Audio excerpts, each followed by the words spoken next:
Hey, it's Brett Klicko with SpiderFit Kids. This week, I look forward to continuing our journey to re-inspire and re-energize so you can continue to inspire kids through 2022 and beyond. Now, last week, I asked you to look at something or someone that's going to help you keep accountable to these new habits that you're either introducing to your life or you're sort of bringing them back.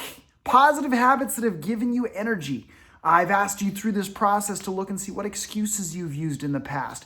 We've looked at, well, why is this important to you? And we've done all that work, but now it's time to put it into practice.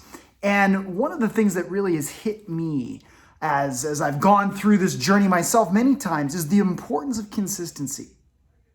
Consistency trumps perfection every single time when it comes to habit change.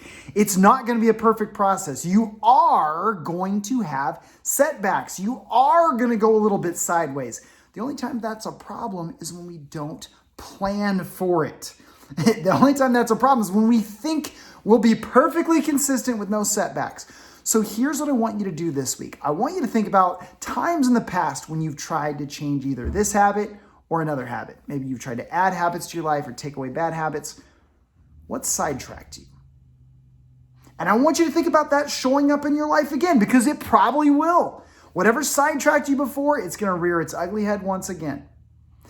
And in keeping that in mind, I want you to write down, how are you going to maintain consistency when this thing that's sent you off the rails in the past comes back?